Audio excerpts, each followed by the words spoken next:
ତେବେ ଆଜି ଅର୍ଥାତ୍ ମାର୍ଚ୍ଚ ମାସ 10 ତାରିଖ ମଙ୍ଗଳବାର ଆଜିକାର ପାଣିପାଗ ଖବର ଆସିଯାଇଛି। ତେବେ ଘୂର୍ଣ୍ଣିବଳୟ ସକ୍ରିୟ ରହିଛି।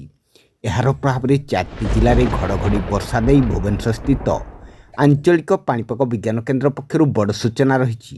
ତେବେ ଆଜି ସକାଳଠାରୁ ଆସନ୍ତାକାଲି ସକାଳ ପର୍ଯ୍ୟନ୍ତ ରାଜ୍ୟର 4ଟି ଜିଲ୍ଲାକୁ ସତର୍କ ସୂଚନା ଜାରି କଲା ପାଣିପାଗ କେନ୍ଦ୍ର।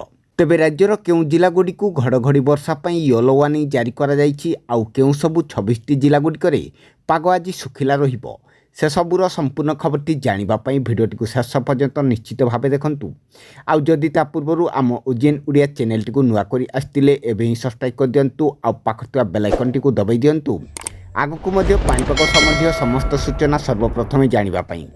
ତେବେ ଗାଙ୍ଗେୟ ପଶ୍ଚିମବଙ୍ଗ ଏବଂ ଏହାର ପାର୍ଶ୍ୱବର୍ତ୍ତୀ ଉତ୍ତର ଓଡ଼ିଶା ଉପରେ ଏକ ଘୂର୍ଣ୍ଣିବଳୟ ସକ୍ରିୟ ରହିଛି।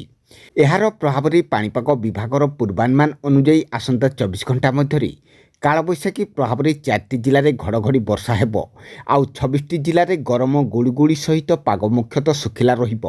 ତେବେ ଆସନ୍ତୁ ପ୍ରଥମେ ଜାଣିନେବା କେଉଁ 26ଟି ଜିଲ୍ଲାଗୁଡ଼ିକରେ ଆଜି ପାଗ ଶୁଖିଲା ରହିବ ଆଉ ସେସବୁ ଜିଲ୍ଲାଗୁଡ଼ିକ ମଧ୍ୟରୁ କେନ୍ଦ୍ରାପଡ଼ା, ଜଗତସିଂହପୁର, ପୁରୀ, କଟକ, ଯାଜପୁର, ଢେଙ୍କାନାଳ, ଖୋର୍ଦ୍ଧା, ନୟାଗଡ଼, ଅନୁଗୁଳ, ଦେବଗଡ଼, ସୁନ୍ଦରଗଡ଼, ଝାରସୁଗୁଡ଼ା, ସମ୍ବଲପୁର, ବୌଦ୍ଧ, ବରଗଡ଼, ସୋନପୁର, ବଲାଙ୍ଗୀର, ନୂଆପଡ଼ା, କନ୍ଧମାଳ, କଳାହାଣ୍ଡି, ଗଞ୍ଜାମ, ଗଜପତି, ରାୟଗଡ଼ା, ନବରଙ୍ଗପୁର, କୋରାପୁଟ, ମାଲକାନଗିରି ଆଉ ଏହାପରେ ବାକି ରହିଥିବା 4ଟି ଜିଲ୍ଲାରେ ଘଡ଼ଘଡ଼ି ବର୍ଷା ବିଜୁଳି ସହିତ ପବନ ମଧ୍ୟ ବହିବ ଘଣ୍ଟା ପ୍ରତି 30ରୁ 40 କିଲୋମିଟର ବେଗରେ।